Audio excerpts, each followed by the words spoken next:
welcome to the Trader Merlin Show. It is your Wednesday edition, a special Wednesday. I have a guest on the program today. We're going to talk about some macro market pieces, but I guess we should probably focus first on the elephant in the room, which is the debt, the downgrade of America, as I put it today. So I've got my wonderful AI-generated graphic here, which may spread a little doom and gloom looking. It's got a man with a little bit of a bald spot going on there. Maybe that's the stress of our markets. He's pulling his hair out, but we've got the American flag in the background and debt and money kind of flying all over. The downgrading of America. Today's guest, Mr. John O'Donnell, the ambassador of opportunity. John, how you doing, my friend?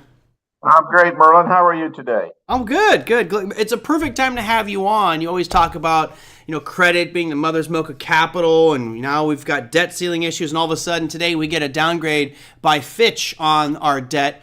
What do you make of this craziness of a downgrading of government debt? Well, let's put this in context for our audience. The credit market is multiples. The global credit market is multiples bigger than the equity market, and multiples bigger than the crypto market or even the real estate market. The credit market is the 800-pound gorilla, and for it to get downgraded is addressing our credit worthiness. Mm-hmm.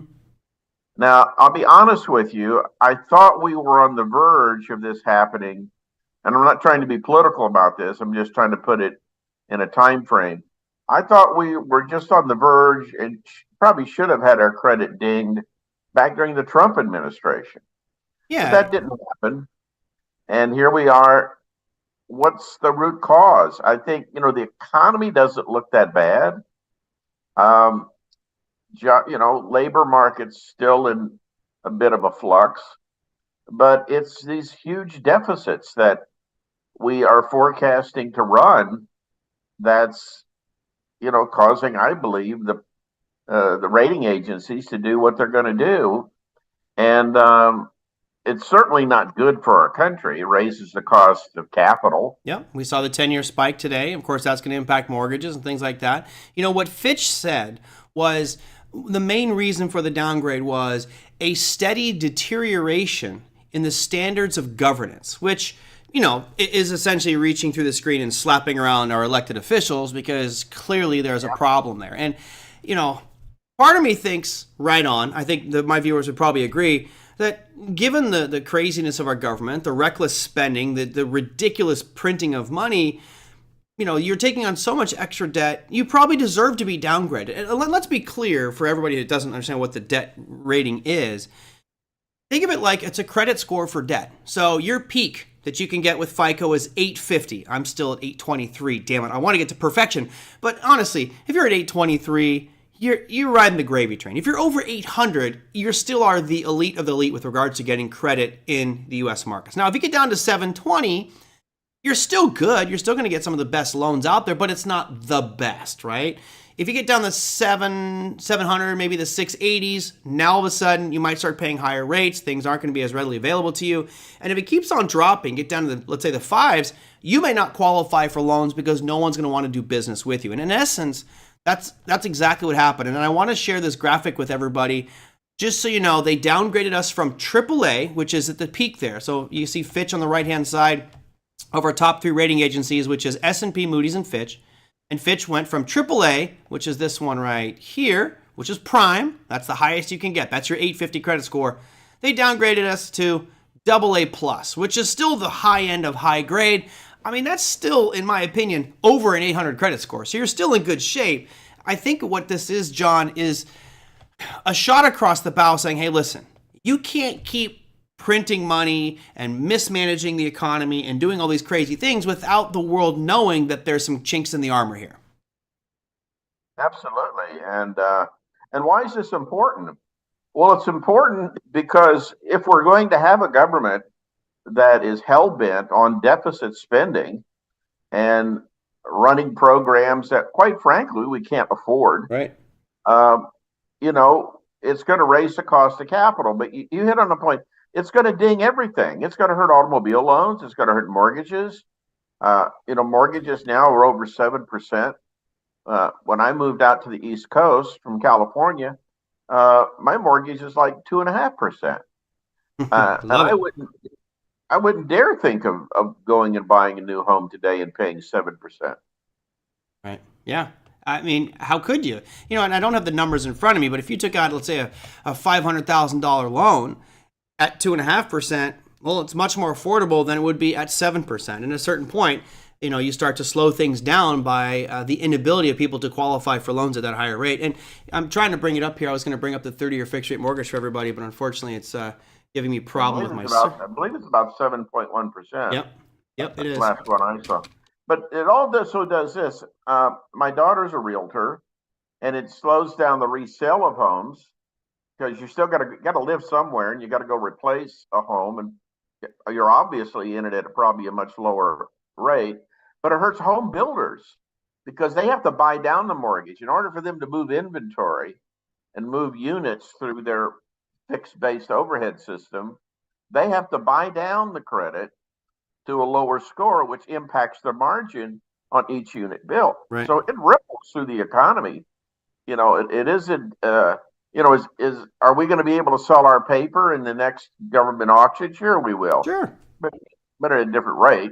Yeah, and that's a good point. So as soon as this downgrade went through, and I love the comment that came through from Lisa, it says, so I was wondering how bad the downgrade is since it was like half an A taken away from AAA to AA plus. Yeah, it's not that bad. Like, I mean, we're still some of the best credit in the world, and I don't see that changing. It's shocking to have a ratings agency downgrade the U.S. economy, and not economy, but the U.S. debt. That's really what the main news was, and of course, that sent ripples through our markets. We saw some pretty big down moves today in these indexes. I was kind of hoping for another day that we could rally up into some overhead supply, but we didn't quite get there. Here is today's markets. You guys can see I've got the 10-year right now. We've had 2 days in a row of really big increases. We're right back to overhead supply at 4.1% on that 10-year, which of course benefited from a downgrade of debt. All the yields are going to rise because of the risk factor. But you look at things like tech. Tech got slaughtered today. NASDAQ down 2.3%. Crude oil was down 2% as well. Giant engulfing pattern. S&P down 1.46%. And actually just at an area of demand where I think it should hold here. If not, you're going to see this thing drift back much lower in the next few days. The Russell was down 1.36. We'll talk about Bitcoin and gold and silver here in just a little bit. But all in all, you definitely had some big impacts today. You mentioned the 30-year fixed rate mortgage. Right now, if you had 800 or higher, you could get a 7.3% 30-year fixed rate mortgage. Let's go back and say that you're at 720. Well, you're talking 7.78. So again, the credit score for loans makes a big impact, but also the credit score for the ratings agencies for debt is a pretty big one. But on this table here, everybody, if you stay in that yellow box, yellow and red at the very top, we're in good shape. If Fitch downgraded us to, let's say, A plus or A, that might have worked in high school. It's not going to work in the grand scheme of things from the global economy's perspective of, the U.S. is stable. Not with an A rating. That'd be upper medium grade, and that's not very good for our markets. Well, keep this in mind too, and your audience probably does. This doesn't come to front of the brain very often, but other governments across the world, other central banks across the world, use our debt as a reserve asset. And so, when that debt get hits, remember the price of those bonds go down as the yield comes up. Right. So all of a sudden, if you're a central bank in Central Europe and you're holding U.S. dollar denominated bonds of various terms on your balance sheet, it's impacting your liquidity as a central banker. So this truly ripples across the world. We're all connected via the fiat system. This is a very good point. And again, I kind of pride myself on not polarizing and saying, hey, this side or this side of the aisle. But there's a question here from Dwight, which I think is a good one. It says, do you think that the government will see the downgrade as a shot across the bow, or will the finger pointing continue with no change? What do you think, John? Well, we have such a political debacle right now. I think it will continue. I think it'll accelerate. I saw some Democrats on CNBC today pointing the finger at the Republicans. I saw the Republicans turning around and pointing the finger and blaming, of course, Biden back and all of his programs. And it'll go on. It's just another counterpoint. we're truly in a very unusual time. And this election we have coming up, whether let's assume Trump and Biden are going to be the nominees. This is going to be one hell of an election coming up, because Trump said, I saw an announcement today that Trump requested that his indictment trial be put off till after the election. Let's see. I'd like to be president, but I can't if I'm convicted of felonies. So could we just hold that off till I get elected, and I'll pardon myself? What could possibly go wrong with 50% of the candidates a candidate to be a felon? What could possibly go wrong? Right. So let me add my 2 cents to this one. It will be continued finger pointing, and it'll just polarize and get worse. When Trump was in office, he did some pretty bad things. The Democrats pointed at him. When Biden's in office, he did some pretty bad things. The Republicans pointed at him. It will not stop. I don't think it's ever stopped in my lifetime. I think it's actually gotten much worse. I think what will ultimately resolve this is you and I and the American people literally having a revolt saying, enough of this bullshit, people. I don't care which side of the aisle you're on. Fix it, right? Quit this. As Big M says, you guys put yourself in this position. My paying taxes and working my ass off every day is not what caused Fitch to downgrade our debt. It's the inability of our government to function as they should and take care of issues properly. Instead, they want to sit in Capitol Hill and argue and point the finger at each other and say, it's your fault, it's your fault, it's your fault. I don't care, John. When you and I worked together, if something was your fault, we would sit together and we would fix it. If it was my fault, we would sit together and fix it and get it done. That's why we got downgraded today. And honestly, I could foresee future downgrades happening from Moody's. I could see future downgrades happening from S&P, and maybe even going down to AA with Fitch if this continues. Yes. And by the way, this politicalization and finger pointing is going on and accelerating in the crypto space. Right. I mean, the fight between the SEC and the CFTC as to who's going to regulate what, and what's a security and what's not a security, and how do you define it as security in today's world? And it's, how long is this going to take? Yeah. Are we going to have an ETF? We had somebody like BlackRock there's a candidate to spread the Bitcoin news to the institutional side of the market space. What a wonderful thing to happen. Matter of fact, we got 4 or 5 institutional quality players that want to, get that into institutional hands. Well, let's shift the topic there just a little bit, because obviously there's the spending. I think everybody in the audience here is probably as pissed off as we are about it. It's just ridiculous. And you're like, I can't really make a difference because I'm not the one pulling the purse strings. But I think as a group, we might have a bigger vocal stance. And certainly when the election comes, don't be that person that says, I don't care, it doesn't matter, I'm not going to vote. Vote, damn it. Make sure you vote. From there, you look at why Bitcoin is so, in my mind, special. It's because you can't fabricate more. You can't just recklessly print. It creates real, sound, honest, true money. Does this discussion of downgrading of U.S. debt, the inability for us maybe even to pay our debt down the road, does that, for you, as someone who's an Austrian economist, does that push the discussion more towards maybe we should have a system that's backed by Bitcoin, or maybe Bitcoin becomes the system to prevent these problems? Well, absolutely, we should have a system like this. But at the very least, quite frankly, I can make the case that that every central bank in the world, but especially let's talk about the U.S. central bank, the Fed, it ought to be buying Bitcoin as a reserve asset and backing the U.S. dollar, or using it as a partial reserve. Perhaps even sell off part of the gold reserves. That's almost blasphemy for me to say something like that, being a gold bug for 50 plus years. But I certainly think there's a case. I don't think in my lifetime the Bitcoin will replace the U.S. dollar, and I don't think it's necessary for us to have a better functioning economy. But I think there's a role for Bitcoin as a medium of exchange, a unit of account, and a store of value. And I can make the case it's a better than gold for that particular task. I'll tell you something I'm doing. I don't know if you can pull this up, but I sent you a link to something called pricedinbitcoin21.com. And you remember when you and I used to go to the website pricedingold.com? Yes, sir. To price all those assets in units of gold or grams of gold. Right.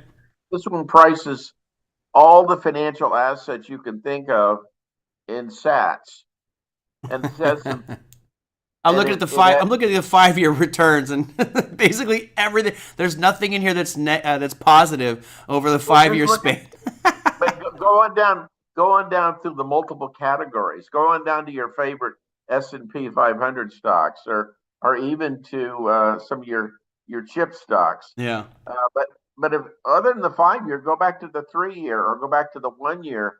I have now taken on in my financial planning that Bitcoin is my unit of account. And I'm pricing everything that I do on a financial point of view in sats based on the information off this website. And it really keeps my finger on the pulse on Bitcoin being the next unit of account. So we can do accounting with this particular methodology and not use fiat currency, because the fiat currency gives such a distorted view of price versus value. And I sent you that quote by Oscar Wilde. Everybody knows the price, but nobody knows the value of anything. Well, if we use Bitcoin as our unit of account, we can, and our ultimate measuring tool, we're going to see that from a Bitcoin perspective, over the last 5 years, we've been living in a deflationary world. Unless you're looking at Marathon Digital and Tesla, those are actually beating Bitcoin. But other than that, you're Marathon Digital. Look at over 5 years, Marathon's got a 306% beat of Bitcoin, and Tesla looks like 187. But other than that, I really don't see much that's beating the market or beating Bitcoin long term. Well, use the 3-year mark, because the 5-year mark, 3-year mark, the one I happen to use, and if you look at that 3-year column, you'll find there's several others. Yep. So let me ask you this, John. When you look at that, obviously there's been an interesting transition in your part since I really started mentioning Bitcoin to you back in 2017. You were a gold bug. You'll always have a fond spot in your heart for gold, but it seems to me like you've got focused a lot more attention on Bitcoin and what it might mean, not just as a commodity or a store of value, but also what it might mean for the monetary system as a whole. Why look at things priced in Bitcoin? Because it's still kind of this anomaly that isn't mass adopted yet. Why lock onto Bitcoin now? Well, because of what you said before. Because it's safety. Because it's fixed at 21 million units. Because it's extremely difficult to inflate. It doesn't have a management team that can inflate it or rug pull it, and it is the future. And it's not a perfect unit of account, but it's a hell of a lot better than the fiat unit of account that we've used for decades, that gives us a distorted view of valuation. But I trust Bitcoin more. Yeah. And that's that's a word that you don't throw around very recklessly, is trust. In this day and age, I think most of us have trust issues, whether it's the political side of things or business side. And trust is a tough one to earn nowadays. For 30 years, Merlin, I used gold as my unit of account, but Bitcoin's digital gold, as far as I'm concerned. It's just a better unit of account for all of the features that it has versus the limitations of gold. I mean, I'm not going to give up on gold. It's after all, it's had a place in the development of civilization for over 5,000 years. I don't think not that I'm going to run out tomorrow and short sell it, but take a look at gold, how gold has been destroyed in Bitcoin pricing units over the last 3 to 5 years. Does it concern you? Okay, so part of the issue I have with Bitcoin, and I am certainly I'm not a maxi. I believe in a lot of different crypto assets, but I certainly think that Bitcoin will be one that's going to be around in 15, 20 years. When you use gold as, priced in gold, gold is one of those commodities that everybody in the world has access to it. They can get their hands on some gold. It's very distributed around the world. I mean, I'm not a collector by any means of gold, but I've got a bunch of gold. I've got some coins. I have jewelry, as I'm sure many people here as well have gold. That helps the stability of pricing. When you have mass, not dissolution, dilution. When you have mass dilution of a commodity or something in society, volatility tends to drop significantly. And I make the argument that with Bitcoin right now, you might have a couple million people that are actually using it and holding Bitcoin. That means I've got several billion who do not. And that volatility of Bitcoin is so much more pronounced. And I think, using it priced in Bitcoin might be somewhat problematic because it has these colossal swings. Now, if we get to the point of mass adoption, and let's say that there's now 3 billion people using Bitcoin or have some, price stability should start to come into it and we won't get these volatile swings. Am I wrong with that, or should I just not worry about the volatility of Bitcoin when using it as a pricing model? I think you have to look forward. I think you have to think forward and think about, what's Bitcoin going to be in 2 to 5 years? After 2 more halvings, what's Bitcoin going to be? Where is it going to be in high probability? And compare that to where do you think gold might be in 2 to 5 years? Right. Because every time the price of gold goes up, miners produce more of it. Secondly, but if you want the ultimate delusion of price versus value, look at the price, the value, the purchasing power of the U.S. dollar. Since 1914, the U.S. dollar's lost 96% of its purchasing power parity. I mean, you want, a delusion. Yeah. I mean, I have determined since, you kind of turned me on to Bitcoin story, that I wanted to put my life from an accounting and financial perspective on a Bitcoin standard. Now, I can still do the math with grams of gold. I can still do the math with sats. The nice thing about this website, priced in Bitcoin21.com, is that it does all the math for me. Yeah, that's nice. That's nice. And but think about the fiat dollar system you've grown up in, Merlin. What year were you born? I want to disclose that information and tell people how old I am. Come on. I'm 30 something years old. Your nose is growing, Merlin, but that's okay. Can't get much bigger, John. I'll compute that after the show, but I remember I've got an idea how old you are. Yeah, I just passed a big milestone. Let's put it that way. That being it, your whole life you've been on a fiat currency standard. Yep. And didn't think twice about it because that's all you had to focus your attention. The nice thing about the Austrian School of Economics is it turned me on to gold in like 1970. So, I had but if I hadn't have met Murray Rothbard in the Austrian School of Economics, I'd have, lived my life foolishly, walking around in the blind, pricing everything in fiat dollars. And that's the big delusion. Mm-hmm. Well, here I just brought up the chart of gold. This is gold futures, but going back into John's stated 1976 is a low point I have here, right around $100 an ounce for gold. Shoulda, coulda, woulda, man. Should have held my gold. Well, and that brings up the point: is the price of gold going up, or is the purchasing power of the U.S. dollar going down? Right. Gold isn't going up in value. The purchasing power of the U.S. dollar in its exchange rate relative to gold is going down. Mm-hmm. That home you live in is not worth the price you'd like to sell it for today. It's the value of the U.S. dollar has declined. And, we need to think differently about what is the denominator, because there's price and then there's value.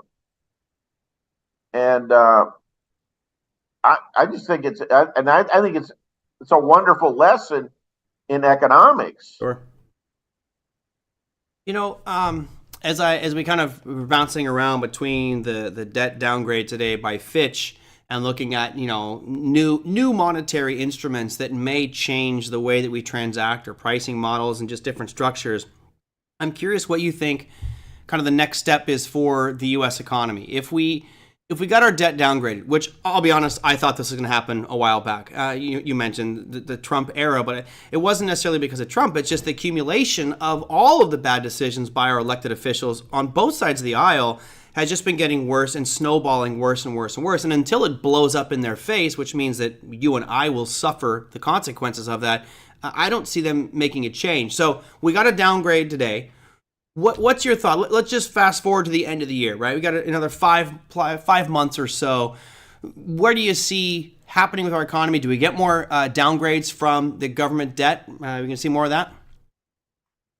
Well, possibly, because some of these rating agencies have kind of a copycat policy. They don't want to be left out of the publicity. Kind of the same thing happened with those subprime mortgages. Once one rating agency downgraded them, there was kind of a domino effect. I think we're going to have a soft landing in the economy. I don't think we're going to have a full-blown recession. We got an election year coming up. I think the Fed's going to be very accommodating. I think what really blew everything out of the water was, look what happened to the Fed's balance sheet because of all this COVID crap, and it just blew the Fed's. The Fed's balance sheet went from 900 billion to 9 trillion or something like that. I'll bring it up here in just a second for us. and that just blew everything up. And here it is. Here. Obviously, hold on, John. Let me just really. You guys, here's the Fed's balance sheet, and you go back into the year 2008, right? That was our financial crisis. Obviously, coming out of 2008, we bottomed in 2009. This is quantitative easing, 1, 2, 3, an Operation Twist, and it just never stopped. It was one of those things like the markets gave the Fed the taste of easing and printing money, and they became full-on addicts. Now, the good news is in 2018. We started to reduce the balance sheet a little bit. Then all of a sudden, they realized, well, hold on, we don't want to hurt the economy at all. And then COVID hit, and we went from $4 trillion of assets to $7 trillion. But that was literally from February 24th to June 1st. So just a couple of months, they've almost doubled the balance sheet, and it really hasn't stopped since. Now, the good news is they've started to unload the balance sheet a little bit in 2022, but still we are at a ridiculous level. And yeah, this is the problem. And again, there's every reason why Fitch should have downgraded us to AA+. I personally would have gone a little bit lower. And I think it takes some serious cojones for a rating agency to downgrade U.S. debt. I mean, they're not a government entity. This is a private business. And I mean, you might draw the angst of some politicians out there right now. Well, you could make the case if they didn't downgrade the debt, does it make him look incompetent? I mean, what the hell took you so long? Right, exactly. I can make that case too. I'm not a big fan of the rating agencies anyway. The whole rating system is, I think they got their incentives reversed. But Merlin, I remember when you and I were doing power trading radio shows that the Fed had a balance sheet, check that chart closer. It had a balance sheet of about 900 billion. Yep. Didn't they? Go back 10 years. Take a look at what was it? Sure. 2013, you're looking at about 2.9. Okay, and today we're looking at 9. Yeah, something. Right now it's at 8.2. We were we're almost 9 back in 2022, and of course this is according to the Fed. And now we're talking about $1 trillion deficits, and nobody blinks an eye. Right. It's like it's. They shrug their shoulders. So what? We'll print up some more money. Let me throw one little twist at not just you, John, but I'm curious what the viewers think, and feel free to type this into chat. If you watch The Big Short, and of course, I know that there's some dramatization that went on in that movie, The Big Short. If you haven't seen it, I certainly think you should. It's a great great film, and it really should make you question the entire financial model as we know it today. One of the things I didn't like about it was very clear that the rating agencies were looking at bad debt. They were looking at, collateralized mortgages, et cetera, mortgage-backed securities that were garbage, that were trash, and they would rate them much higher than they should be because there was financial compensation or incentive to do so. From that moment on, it made me question the whole rating agency. So I guess the question I have for you, John, and all the viewers that are watching today, do you trust the integrity and honesty of S&P, Moody's, and Fitch as rating agencies to perform unbiased analysis of this situation and make fair, honest evaluations? What do you think? Well, for private credit instruments, let's assume you had some mortgages you wanted to securitize and have them rated. You, as the issuer of the securities, have to pay the fee to the rating agency. Mm-hmm. Okay? That is a perverse incentive for you to, as a rater, to give it a good rating so that you can keep getting that business versus your competitor. I don't know if that's the case for government, for public debt. I don't know. I don't know who pays for the service. I doubt if it's our federal government paying for the service. Yeah. But they are given permission to be the three rating agencies, right? There is a certain. Oh yeah, they've got an oligarchy. But at a certain point, like if Moody's and S&P stand their ground and like, no, you guys are AAA, you're spot on, you're the best. Hey guys, there may be a little revolt against Fitch where they go, you know what, we're going to remove you, and your ability to rate government debt has been revoked. I don't know. I don't trust it. Ever since I saw The Big Short and realized that it's that 3-card Monte shell game that goes on there. And you're right. If I downgrade your company, then you're not going to want to use me again to rate. So I'm going to be, hey, what do you want, Bob? You need an upgrade? What do you want to go from? You want to go double B plus to A minus, A? Okay, well, you want to go double A? Well, that's going to be $150,000 for that one. I just don't trust it. I can't trust these ratings. No, I don't really trust it at all. The question is who pays the fee. Right. Does Treasury pay the fee for this downgrade? Or do they get a credit now because of it? Do they get a rebate because it was downgraded? I doubt it. Ask Bill. Bill would know the answer to that probably better than I do. But as far as private credit instruments, the issuer pays the fee. And all those junk mortgages that got securitized, sold off to pension plans, by the way. Yep. That was all paid for by the securities issuer. Strange days, man. I was also state debt. How's the state of California's credit rating? Hey, let's not pick on my state, okay? Let's leave us alone. We got our own problems. We have an actor's strike, John. Let's not exacerbate our situation. That just extends my reruns. And football season, my college SEC football season's coming.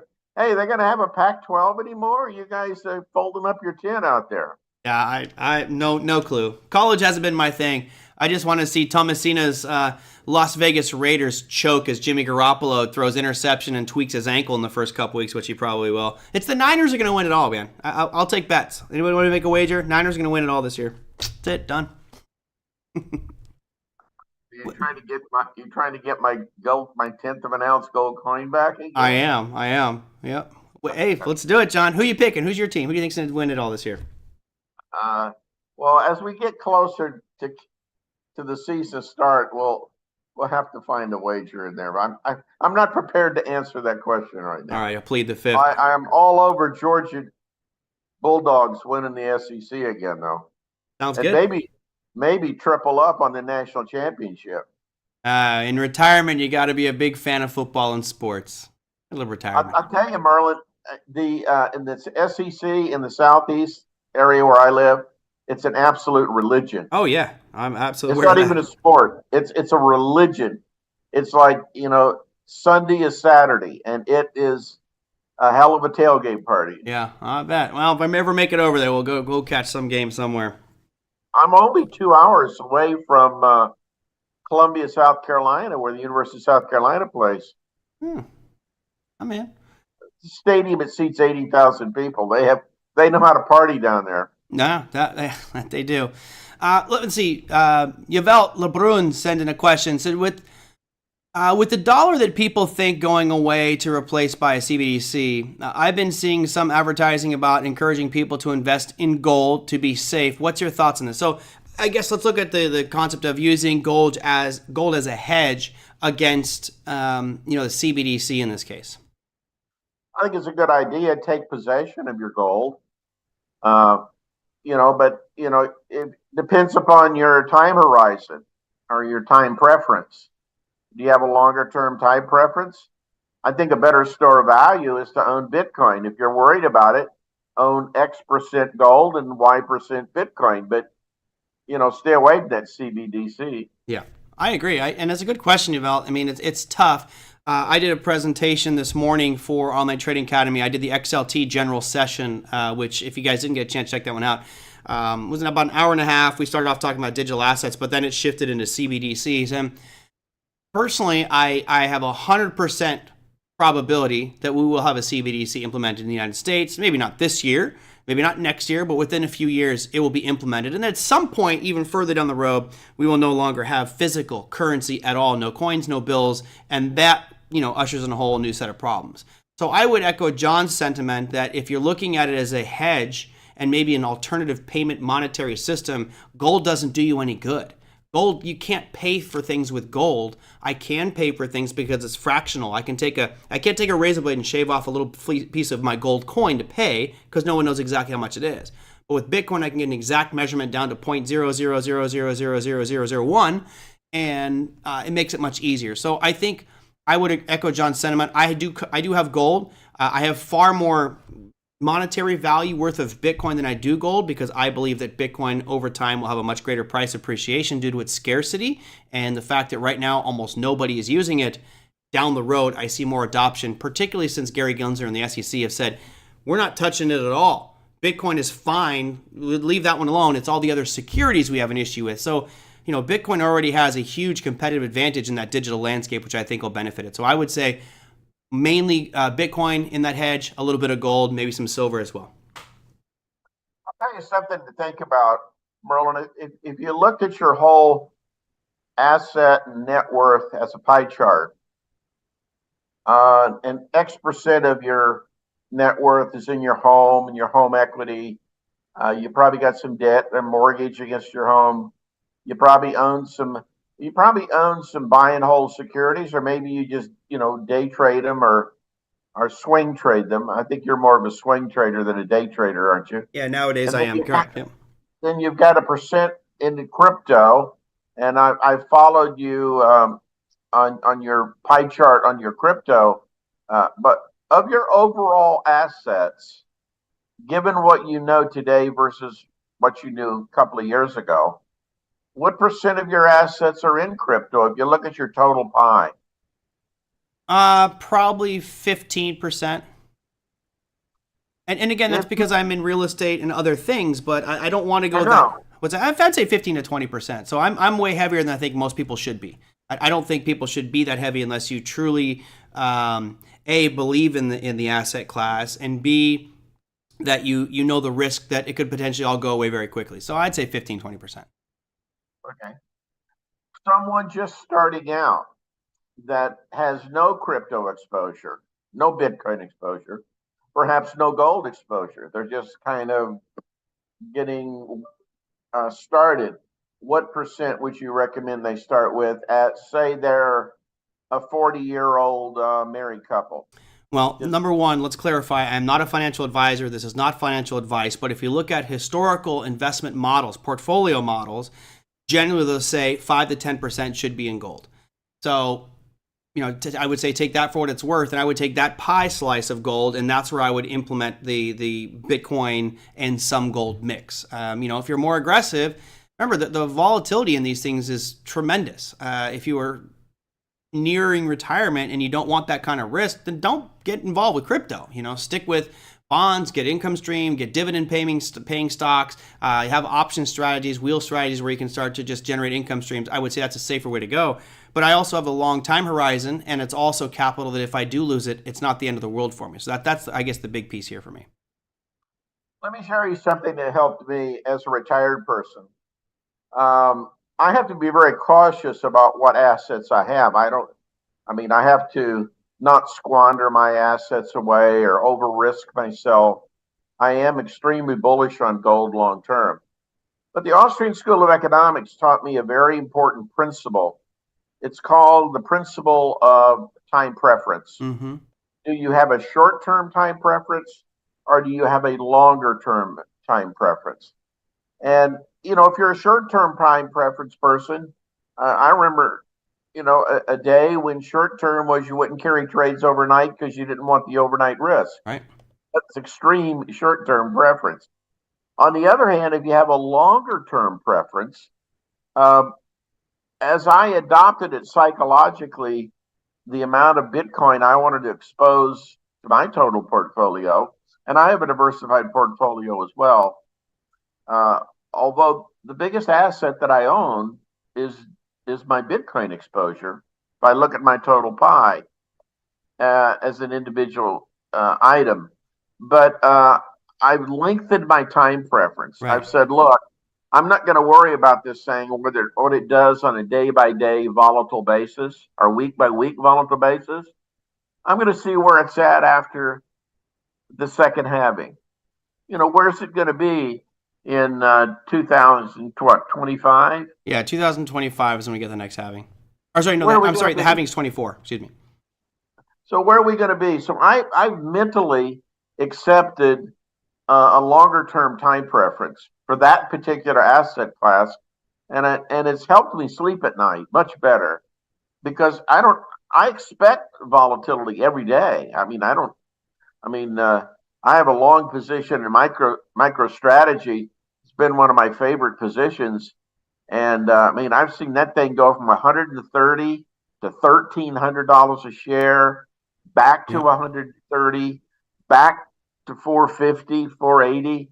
I've seen, but well, it's just a proxy for Bitcoin. It really, MicroStrategy is almost tracking Bitcoin. Here is MicroStrategy's chart on the monthly, but given the amount of money that Michael Saylor has pumped into it, I think he had 143,000, and now the rumor is that he's selling $750 million worth of stock that may be used to buy $750 million more Bitcoin. Pretty soon he will, without a doubt, be the largest single holder of Bitcoin in the world. Well, I just read about perhaps, except I got some update on that possibly. I just listened to their quarterly meeting. By the way, you can go to the MicroStrategy website and go to their investor relation section. You can watch their recorded quarterly sessions. Right. They have 156,333 Bitcoin right now on the balance sheet. It's financed mostly with equity capital because as the stock went from 130 up to $700, they started issuing shares at $700, and they used the proceeds to buy Bitcoin. Mm-hmm. They also issued some convertible debt, and they issued the convertible debt. Their interest rate is like 1.2%. That was on one batch though, John, because he did one recently where it was a collateralized loan and it was actually 6.5%. I think it was 5.5% or 6.5%. But either way, he's borrowing money. I think that's. But I'm talking about the total portfolio. Right, got it. The weighted average of the total portfolio is less than 2%. Now, here's the bottom line: they just issued some new shares, or they're having approved by the SEC the right to issue $750 million. And he said, we're going to use the 750 to buy Bitcoin. We're going to use it for general corporate purposes. And we're going to use it to buy back the debt at discount. So the guy is really preparing. You're right. He very well could become the largest Bitcoin holder in the world, except for what we see coming with the ETFs. But I think that's all good. Yeah. I brought up a chart here real quick for all the viewers just to kind of give you an idea. This is, and John was asking about portfolio construction. You notice there's 5 different models here, and I guess everybody has to figure out where you fit within this. If you're someone who's ultra conservative, like on the left-hand side, you notice there's no commodity exposure at all. In all of these, other than the conservative portfolio, you see the moderate, the balanced, the growth, and the aggressive.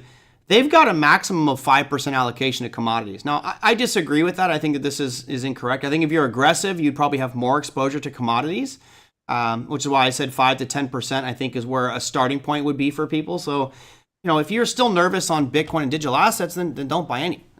Stay away from it. If you're one of those that's like, I think there's potential, then you add a little bit to your portfolio. But unless you feel unwavering confidence, as Mr. O'Donnell does, I certainly wouldn't go as heavy as John is in it. But, John and Michael Saylor are in that camp of, I see it, I understand it, it makes sense to me, it should catch on, and if it does, I'll be in a very nice winning position. It could actually make Michael Saylor the richest person on the planet if it hits right.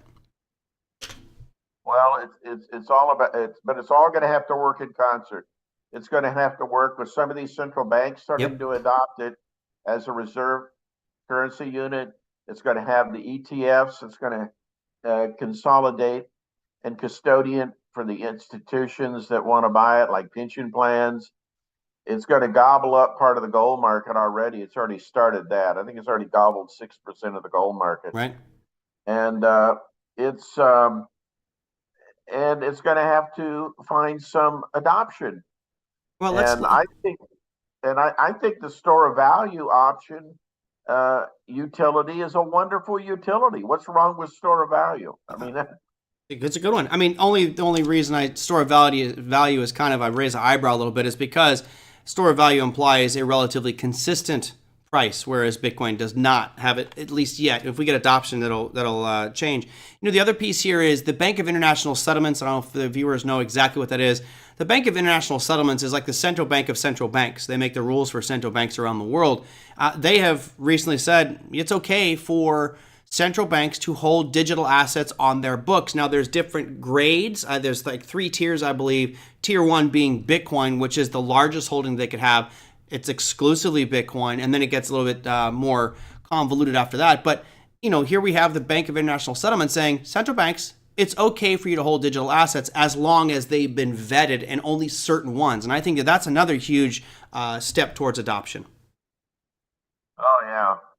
Well, I haven't been able to confirm this, but I saw a post on Twitter this last week that Bulgaria's central bank has purchased $8 billion worth of Bitcoin as a reserve asset for their treasury.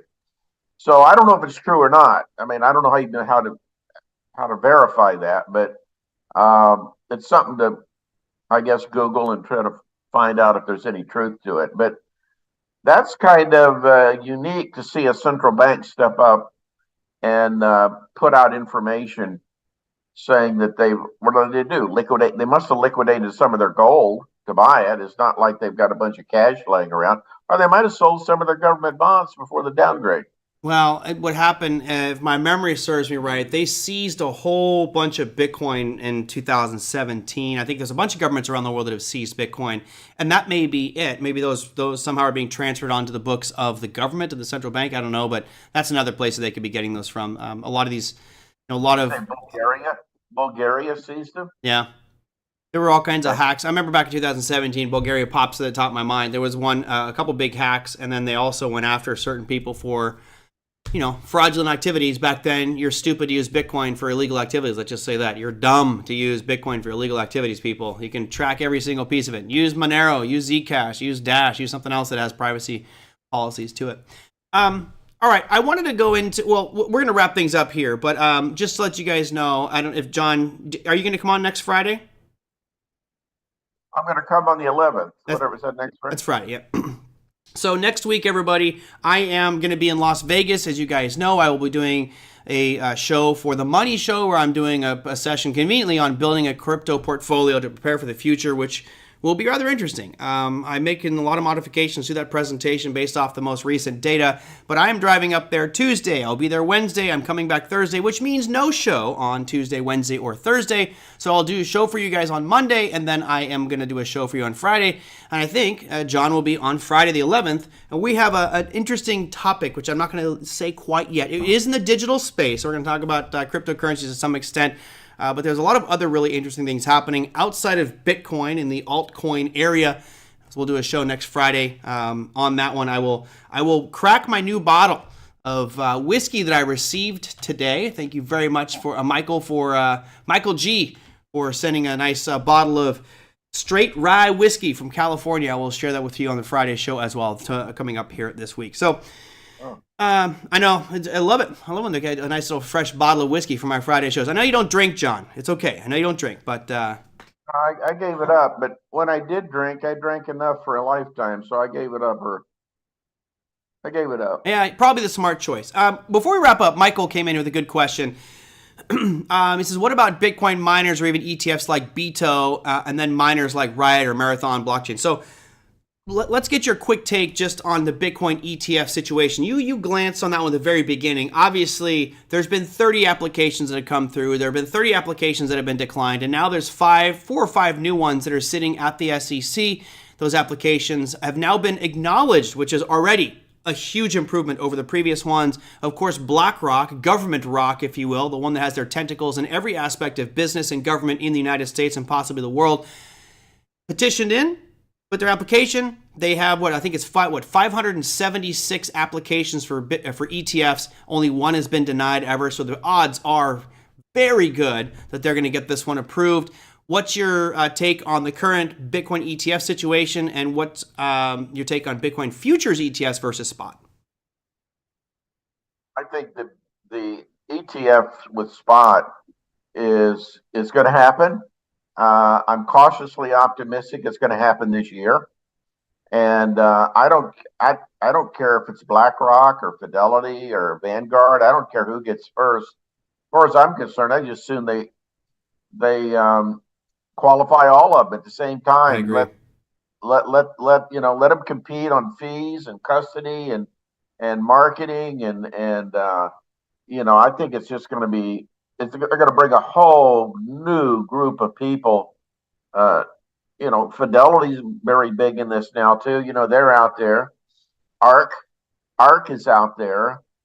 But the 2 miners I like. Somebody mentioned miners. I like Riot and I like Marathon Digital. And Marathon Digital is now mining in Abu Dhabi.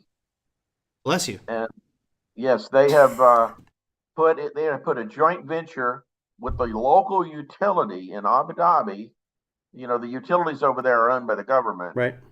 And they're using it to balance the grid, and they've overcome the heat problem in Abu Dhabi, and with some new technology. And their plan is to have multiple mining locations all across the world. They want to geographically diverse because of government intervention, because of taxation, Smart. because of weather, climate, etc.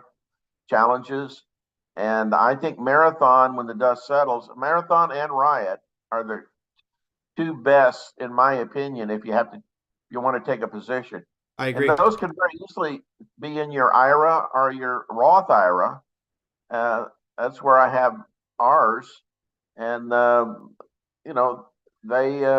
they're volatile like Bitcoin is, but it's just another way to participate in the growth of Bitcoin. Yeah, I think there's a couple issues, and I always want to encourage people to be careful with this. I wrote an article for Bar Chart several months ago, which you guys might remember, and it was, is crypto miners, are they rising from the ashes? And that was literally, I think, at the beginning of the year, or the first couple months of the year, when these miners were just downtrodden and in brutal shape. The point was, if you are long-term on miners, then you have to be long-term bullish on Bitcoin and crypto as a whole. If you're not bullish on Bitcoin, then you cannot be long miners, because if you think Bitcoin's going down, miners are going to go down as well. The only reason that you see Riot and Marathon move up like this is because Bitcoin looks like this, right? It's all because of this is the underlier. So if Bitcoin underperforms and falls, then these are going to be horrible investments. So they're really, to me, proxies for Bitcoin. Instead of buying physical Bitcoin, you buy Riot, you buy Marathon, and now you have exposure to Bitcoin, but through just a slightly different entity. So that's my first take on those ones. And then the Bitcoin ETF, Michael, I wouldn't touch BITO with anybody's money. I don't trust a Bitcoin ETF that's based off of futures. For example, look at this, BITO. Right now, Bitcoin is trading at $29,280. And here's BITO. $15.08. What is this? It was a percentage of a Bitcoin? You have literally no idea what you are buying. You're just buying a price. And when I was looking before at the mechanics of BITO, they actually had government treasuries were in here as part of this fund to smooth out the volatility of Bitcoin. So in my mind, this doesn't even really track Bitcoin.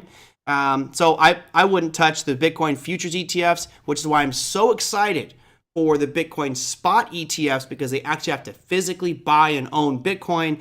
Come on, BlackRock. Come on, Fidelity. Come on, Grayscale. Let's do it. Make it a reality. I can't wait. Merlin, if you look at since the beginning of the year, BITO has underperformed Bitcoin by about 35%. And that's because of fees and bullshit that goes on. You just don't know. The fees and the rolling forward of the futures contract and all the other challenges with futures. Totally. I mean, I wouldn't. I'm with you. I wouldn't touch it. I wouldn't touch BITO. Especially if you're a long-term holder, right? If you're a long-term holder of them, do not buy BITO. Do not buy, was it BitF is the other one? I think BITF, I think is the other one.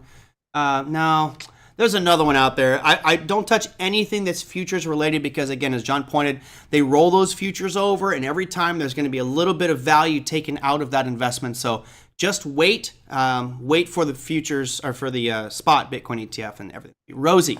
All right, John, I got to wrap it up. I don't like to do hour shows anymore, but you and I like to chat. So let's shoot for next Friday. You and I will work on an interesting show topic. I'll have the graphic all ready for you. But thank you so much for coming on today. I hope you and the missus are doing well in your sweltering heat and giant insects in Carolina. So thanks for coming on today. Well, I hope your house doesn't burn down with a forest fire in California. I'm near the beach, man. I'm not worried about it. I'm good. I don't want the tsunami. The tsunami would be bad. I heard you're buying beachfront in Costa Mesa. No beachfront. What's that? No, unless I win the lotto. If that lotto comes through, there's still a chance. I'm playing the Mega Millions, and I told the viewers out here what we're gonna do is everyone. With $500,000 Bitcoin, you can get your beachfront condo. Yeah, but I'd rather just have if I could win $1.2 billion, it's the snap of the fingers like that, then, everything changes. I'd probably buy a lot more Bitcoin, that's for sure. Anyway, play the lotto, everybody. I hope somebody on this program wins. Mainly me. I hope I win. I hope, John, you might win as well. But anyway, thanks for coming on today, John. I appreciate it, and I'll talk to you next week, my friend. All right. All right, take care. Guys, I call him the ambassador of opportunity. He's always got a wealth of knowledge with regards to just about everything in the financial markets. John O'Donnell, we will be on again next Friday, not this coming one in 2 days, but in a week on the 11th of August, we'll have him back on. And again, I'm not doing a show Tuesday, Wednesday, Thursdays. I will be in Las Vegas. That said, I will have a show Thursday. I will have a show on Friday and a show on Monday. So if you guys have any topics that you guys would like, feel free to email me at TraderMerlin@gmail.com or put them down below any of the YouTube videos, and I will comment those or get those comments into the show today. So thank you guys so much. Hope you enjoyed it. I will see you all tomorrow. Take care.